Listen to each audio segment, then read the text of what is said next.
Et ça, évidemment, que c'est important de le prendre en considération pour un investisseur. Parce que parfois, ça change tout. Vous pouvez avoir un quartier qui est à la cote et soudain, un autre quartier qui est à la cote.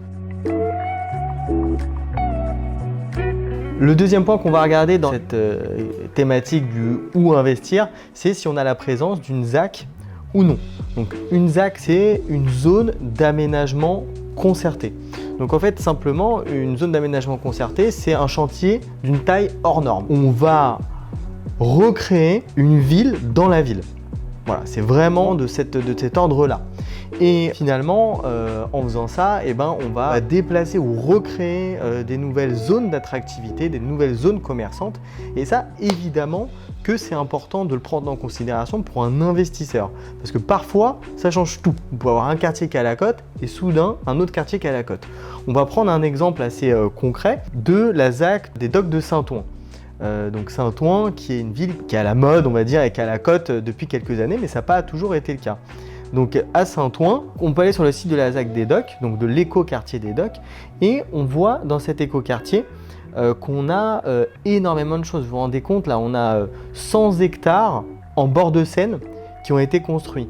Et dedans, on peut le voir, on a toute la programmation avec des bureaux, des commerces, des milliers de mètres carrés, des logements. Vous pouvez voir tout ça et on peut bien s'imaginer que la création de tout ce quartier-là va avoir un impact non seulement sur les prix, mais aussi sur tout ce qui se fait à côté. Une quantité aussi importante finalement de logements qui vont être injectés à un moment sur le marché ont une forte chance d'influencer les prix dans le secteur ou parfois de les fixer en fait. Par exemple à Saint-Ouen, on a eu une montée progressive des prix depuis 2014 jusqu'à maintenant où en fait la ZAC des Docks est totalement terminée et on voit que cette évolution des prix a été quand même fixée par les promoteurs et par les produits qui ont été mis sur le marché. Donc il y a deux choses qui sont importantes à voir côté investisseur quand on a une ZAC, c'est à quel moment on investit dans cette ZAC. Est-ce qu'on est au début de la construction et on sait que pendant 10 ans, il va y avoir un chantier, 15 ans,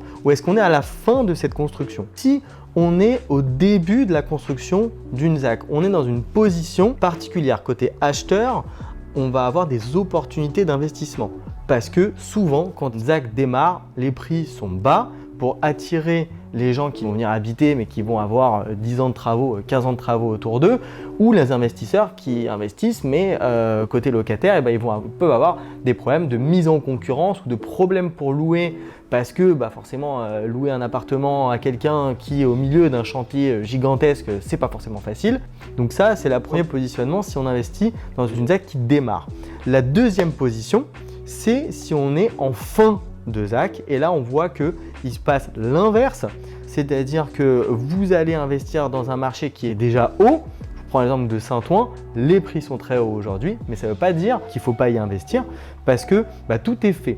On achète un peu cher, mais on achète dans une ville qui est, on va dire, finie et on va avoir des prix de l'immobilier qui vont avoir plutôt tendance à augmenter puisque pendant des années, on avait en fait un apport régulier de centaines de nouveaux logements qui étaient mis sur le marché par cette ZAC, puis soudain, il n'y a plus tout ça. Donc l'offre est moins forte, par contre la demande elle augmente et les prix vont augmenter. Et côté locataire, c'est pareil, on est aussi dans une autre position. On va avoir maintenant aucun mal à trouver des locataires sur Saint-Ouen, puisque il y a moins d'offres, puisqu'il y a moins de construction.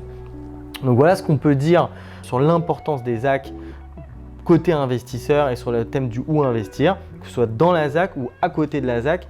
Attention à l'impact que peut avoir une quantité gigantesque de logements mis sur le marché sur une longue période de temps. Où est-ce que vous vous positionnez au début, au milieu, à la fin et essayez d'avoir des stratégies d'investissement qui prennent ça en considération.